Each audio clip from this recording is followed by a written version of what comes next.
प्रिय विद्यार्थियों, नवांकुर डिजी क्लास में आपका स्वागत है। आज हम कक्षा 11 सामान्य हिंदी का पहला पाठ कवितावली पढ़ेंगे। कवितावली के रचनाकार तुलसीदास जी हैं। इन्होंने कवितावली में बालक राम की एक सुंदर झांकी प्रस्तुत की है कवित्त छंद में। आइए पढ़ते हैं।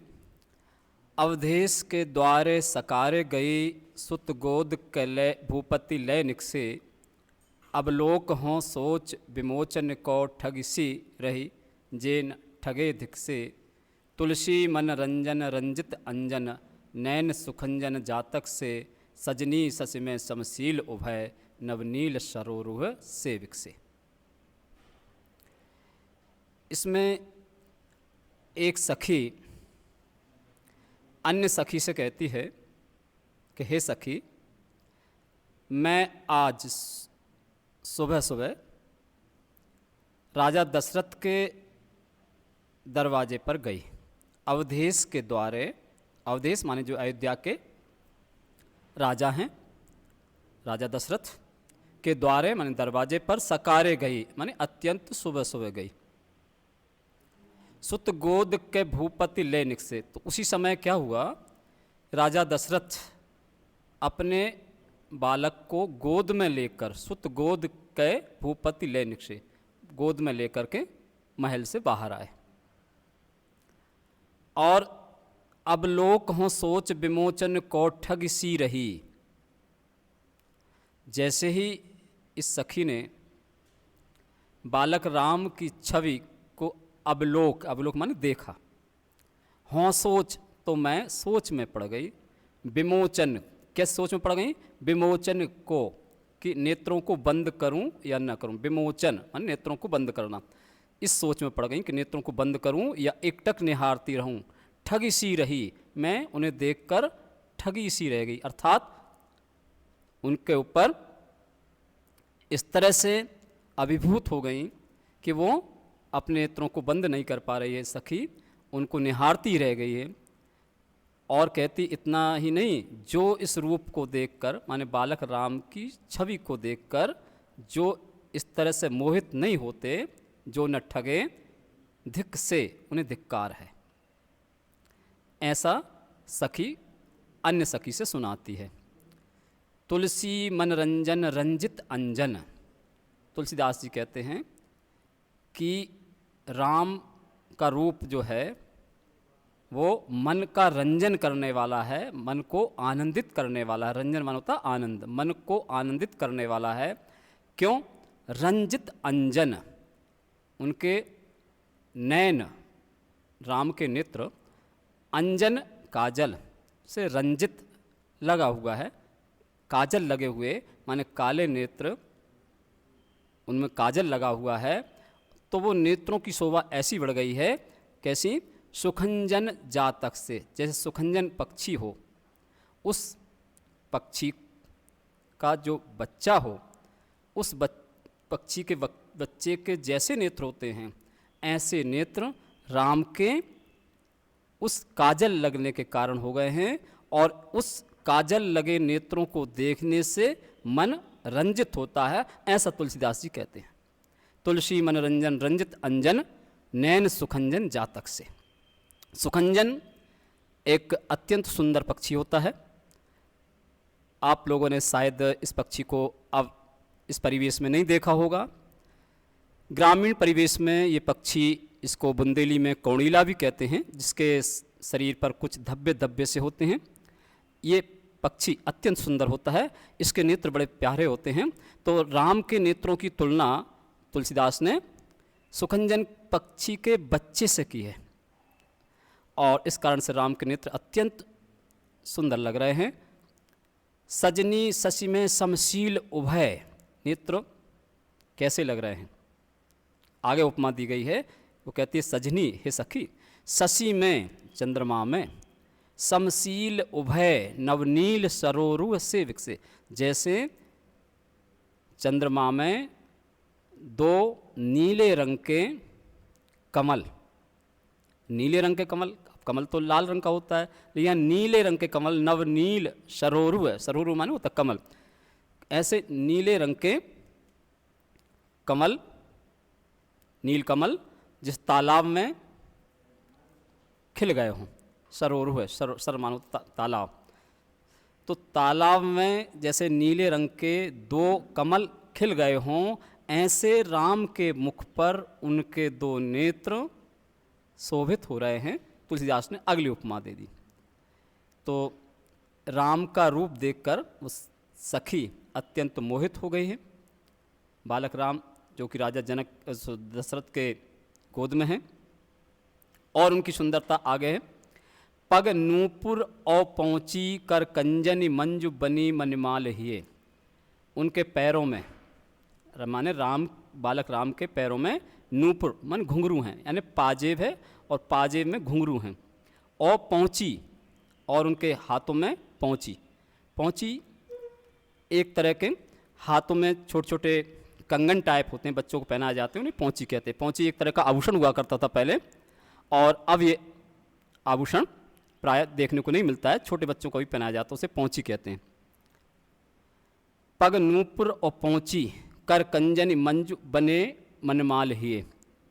उनके जो हाथ जो कि कमल के समान हैं, कर कंजनी, कर माने होता हाथ, कंजनी माने कमल, कमल के समान हाथों में पहुँची पहने हुए हैं। और इस कारण से उनकी शोभा अत्यंत सुंदर लग रही है। मंजू बनी मणिमाल है, और मणियों की माला जो कि हिये माने हृदय पर धारण किए हुए हैं। पैरों में घुंघरू हैं, हाथों में पहुँची है, और हृदय पर मणियों की माला है जो कि सुंदर है। मंजू, मंजू यानी सुंदर। मंजू बनी मणिमाल हिये, ये राम के श्रृंगार का वर्णन किया जा रहा है तुलसीदास जी द्वारा। नवनील कलेवर पीत झंगा, झलकें पुलकें नृप गोद लिए। अत्यंत उनका जो रूप रंग है, कलेवर है, नवनील सांवला सा, नीला सा, और उस नीले से शरीर पर पीत झंगा, जो झबला है, छोटे बच्चों का जो पहनने वाला वस्त्र होता है उसे झबला या झंगा, वो पीले रंग का है, पीत झंगा।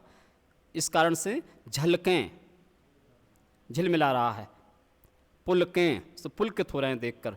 कौन? नृप, राजा दशरथ गोद लिए, जो कि राम को गोद में लिए हुए हैं। उस रूप को देखकर वो अत्यंत पुलकित हो रहे हैं। पुलकित होना, रोमांचित होना, रोमांचित हो रहे हैं, अत्यंत मुग्ध हो रहे हैं, प्रसन्न हो रहे हैं। क्यों? कि उनका सांवला शरीर, पीले रंग का वस्त्र उस पर पहने हुए हैं, हृदय पर मणियों की माला सुशोभित हो रही है, हाथों में सुंदर पहुँची जो कि कमल के समान लग रही हैं, पैरों में घुंघरू हैं, और उनके नेत्र जो काजल लगे होने के कारण जातक उस सुकंजन पक्षी के बच्चे के समान दिखाई दे रहे हैं। इस कारण से राम का जो रूप है अत्यंत मुग्धकारी रूप है। इसको देखकर राजा दशरथ अत्यंत पुलकित हो रहे हैं। अरविंदुष आनन, उनका मुख जो है अरविंद माने कमल के समान है। रूप मरंद, और उनका रूप जो है, उनकी छवि जो है वो मरंद यानी मकरंद के समान है, मकरंद यानी उनके पराग के समान है। आनंदित लोचन भृंग पिए, और उनके नेत्र जैसे भौरा उस मकरंद का पान कर रहे हों। इसका मतलब है कि उनका कमल के समान मुख और उनकी छवि मकरंद के समान, और उस मकरंद को पान कर रहे हैं भृंग यानी नेत्र रूपी भौरे। मनमो न बस्यो अस बालक, जो ऐसा बालक जिसके मन में बस नहीं जाता, जो तुलसीदास जी कहते हैं ऐसे व्यक्ति को जग में फल कौन जिए, जग में जीने का उसे क्या फल, कोई फल नहीं। अर्थात जिसके मन में राम की ये वाल छवि बस नहीं जाती है। माने राम की वाल छवि को देखकर जो मुग्ध नहीं हो जाता है, जो प्रसन्न नहीं होता है, जो आनंदित नहीं होता है, ऐसे व्यक्ति का जीवन निरर्थक है, व्यर्थ है। मतलब उसे इस जीवन का कोई फल नहीं मिला इस जीवन में। तन की द्युति, उनका शरीर की जो आभा है, चमक है। श्याम सरोवर लोचन, उनका सांवला शरीर जैसे तालाब में कमल खिले हों। लोचन कंज की मंजुलताई हरे, उनके नेत्र उस कमल की मंजुलताई माने सुंदरता का हरण कर रहे हों। अति सुंदर सोहत, अत्यंत सुंदर शोभा पा रहे हैं। धूरी भरे छवि भूरी अनंग की दूरी धरे, धूल में सने हुए सांवला शरीर, धूल लगी हुई शरीर में जगह जगह पर। तो इस कारण से उनके छवि जो है वो छवि अनंग की धूरी धरे, मतलब कामदेव को सुंदर देव माना जाता है। अनंग यानी कामदेव। तो कामदेव की सुंदरता को भी इस राम की छवि के आगे दूर कर दो, अर्थात हटा दो यहाँ से। यानी राम की छवि, बालक राम की छवि जो कि धूल में सने हुए हैं, सांवले शरीर वाले श्री राम, उनकी छवि को देखकर कामदेव की छवि भी बेकार दिखती है, निरर्थक दिखती है। अर्थात उसे देखने का मन नहीं करता, अर्थात उसे दूर हटाने का मन करता है कि दूर हो जा, हटा दो यहाँ से। कैसी छवि है? दमकें दतियाँ दुति दामिनी ज्यों, श्री राम के जो दांत की पंक्ति है वो चमक दांतों की ऐसी चमक रही है, ऐसी दमक रही है जैसे आकाश में बिजली चमकती है। दामिनी ज्यों किलकें, कब चमकती है? जब किलकारी भरते हैं राम। कल बाल विनोद भर करें, जब बालक राम बाल लीलाओं में प्रसन्न होकर किलकारी मारते हैं, किलकते हैं, हंसते हैं, तो उनके मुख में दांतों की पंक्तियाँ इस तरह से चमक जाती है जैसे आकाश में बिजली कौंध रही हो। अवधेश के बालक चार सदा तुलसी मन मंदिर मह बहरें, जैसे बालक राम के सुंदरता उनके चारों भाई सहित राजा दशरथ के जो राजकुमार हैं चारों, तुलसीदास जी कहते हैं कि वो मेरे मन मंदिर में हमेशा विचरण करते रहें, मन रूपी मंदिर में विचरण करते रहें, अर्थात वो छवि उनके मन में हमेशा विद्यमान रहे। अवधेश के बालक चार सदा, तुलसीदास जी कहते हैं कि राजा दशरथ के चारों बालक सदैव मेरे मन रूपी मंदिर में विचरण करते रहें, विहार करते रहें। ये बाल रूप की झांकी थी। इस पद में जो कि कवित्व छंद है, इसमें रूपक अलंकार है, अवधि भाषा है। अवधि भाषा में शब्दों के अर्थ कुछ बुंदेली या अन्य खड़ी बोली से अलग निकल जाते हैं।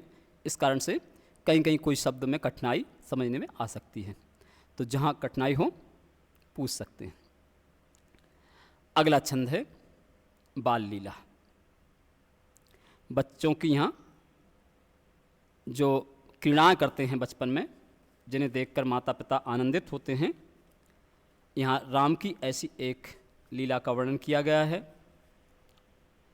क्या करते हैं राम बचपन में? तुलसीदास जी कहते हैं कबहू शशि मांगत आरी करें, कभी वो चंद्रमा को मांगते हैं, आरी कर जिद करने लगते हैं, हट करने लगते हैं। अक्सर छोटे बच्चों में कोई वस्तु को देखकर उसके प्रति आकर्षण होता है और उसको मांग करने लगते हैं माता पिता से, चाहे वो वस्तु उपलब्ध हो सके अन्यथा ना हो, बच्चे हट करते हैं। यहाँ राम भी आकाश में उन्होंने चंद्रमा देखा और अपनी माँ से कहने लगे मैया चंद्रमा चाहिए। तो यहाँ तुलसीदास जी उसी बात को लिखते हैं कबहू माने कभी शशि मांगत आरी करें, कभी चंद्रमा को मांगते हुए हट कर रहे हैं। कबहू प्रतिबिंब निहारी डरें, और अगले ही पल क्या होता है? खुद का प्रतिबिंब, खुद की परछाई देखकर डर जाते हैं। राजा दशरथ का जो महल था उसमें मणियाँ जड़ी हुई थीं और उस मणियों में राम अपना प्रतिबिंब देख लेते हैं, अपनी परछाई देख लेते हैं, अपनी परछाई को देखकर डर जाते हैं। तो कबहूँ शशि मांगत आरि करें, कबहूँ प्रतिबिंब निहारी डरें, कबहूँ करताल बजाए के नाचत, कभी हाथ की से ताली बजाते हैं करताल और नाचने लगते हैं। माँ तो सबय मन मोद भरें, सभी माताएं माने तीनों माताएं कौशल्या, कैकेयी और सुमित्रा, ये राम की इस छवि को देखकर क्या करती हैं, मन मोद भरें, मन में प्रसन्नता भर जाती है, आनंदित हो जाती हैं। कबहूँ ऋषि आए कहें हटके, कभी फिर गुस्सा करने लगते हैं। कबहूँ ऋषि आए माने रिसा जाते हैं, रूठ जाते हैं। कहें हटके, फिर हट करने लगते हैं। पुण्य लेत सोई जय लाग अरे, पुण्य फिर वही चीज़ मांगने लगते हैं जिसके लिए वो हट कर रहे थे, यानी चंद्रमा मांगने लगते हैं। चंद्रमा के लिए हट कर रहे थे ना, तो पुण्य लेत सोई जय लाग अरे, जिसके लिए वो हट कर रहे थे वो इस चीज़ फिर से मांगने लगते हैं। अवधेश के बालक चार सदा, तुलसी मन मंदिर में बैठे। तुलसीदास जी कहते हैं राजा दशरथ के चारों राजकुमार उनके मन रूपी मंदिर में सदैव विचरण करते रहें। पद कंजन मंजु बनी पनही, और उनके पैर जो कि कमल के समान कोमल हैं, कमल के समान सुंदर हैं। मंजु बनी पनही, उसमें पनही माने पैर में पहनने वाले, पनही यानी जूता कह सकते हैं अपन वर्तमान शब्द में, पनही यानी जूता। मंजु बनी सुंदर बने हुए हैं राम के कोमल पैर, उन कोमल पैरों में सुंदर पनही पहने हुए हैं वो। धनुही सर पंकज पान लिए, और धनुष और सर यानी बाण, पंकज पान लिए, उनके हाथ जो कि कमल के समान है, पान यानी हाथ, पंकज यानी कमल, कमल के समान हाथों में धनुष और बाण लिए हुए हैं। लरिका संग खेलत डोलत हैं, ग्वाल वालों के साथ, अपने सखा संगी के साथ, लरिकाओं के साथ खेलते हैं, डोलते हैं। सरजू तट, सरयू नदी के किनारे पर पहुंच जाते हैं। चौहट, चौराहों पर, हाट ही हाट बाज़ारों में, हर जगह वो खेलते डोलते पहुंच जाते हैं। सरजू नदी के किनारे तक पहुंच जाते हैं, महल के द्वार पर आ जाते हैं, महल के अन्य आगे नगर के चौराहों पर आ जाते हैं। इस तरह से लड़कों के साथ वो लड़कों के साथ अपने मित्रों के साथ खेलते हैं, सखाओं के साथ खेलते हैं। तुलसी अस बालक सो नहीं नेह, तुलसीदास जी कहते हैं ऐसे बालक से जिसे नेह नहीं है, अर्थात जिसे प्रेम नहीं है। कहा जप जोग समाधि किए, ऐसे लोग यदि जप करते हैं, योग करते हैं, समाधि लगाते हैं तो उनका कोई फल नहीं है। माने इन योग से, जप से, समाधि से जो आनंद नहीं प्राप्त होता, वो आनंद राम से प्रेम करने से प्राप्त हो जाता है, राम की भक्ति से प्राप्त हो जाता है। नर बे खर सूकर स्वान समान, वे नर, खर माने होता है गधा, सूकर सुअर, स्वान कुत्ता, वे नर गधे के समान, सुअर के समान, कुत्ते के समान हैं। कहो जग में फल कौन जिए, ऐसे लोगों के फल जीने का क्या मतलब है जो राम से प्रेम नहीं करते हैं। तो ये दो व्याख्याएं आज हमने पढ़ी।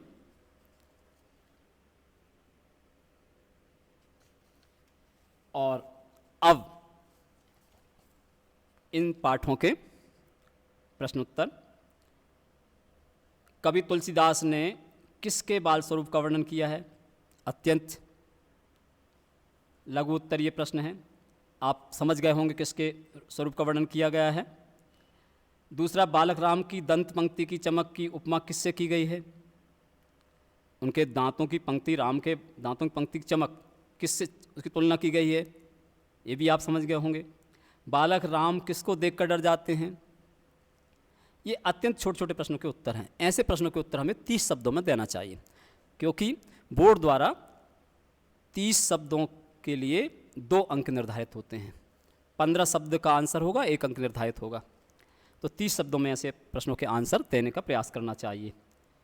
वैसे 1 शब्द में भी आंसर दिया जा सकता है, जैसे कवि तुलसीदास ने किसके बाल स्वरूप का वर्णन किया है, तो राम के बाल स्वरूप का वर्णन किया है, राम के रूप का वर्णन किया है। लेकिन बोर्ड के अनुसार यदि शब्द सीमा का जहाँ बात हो तो फिर उसका पालन करना चाहिए, उतने शब्दों में उत्तर देना चाहिए। इसी आधार पर दीर्घ उत्तरीय प्रश्न है। कविता के आधार पर बालक राम की सुंदरता का वर्णन कीजिए। कवि के अनुसार जीवन का सर्वोत्तम फल क्या है? और पाठ में आई 3 उपमाओं को उनके भाव सहित लिखिए।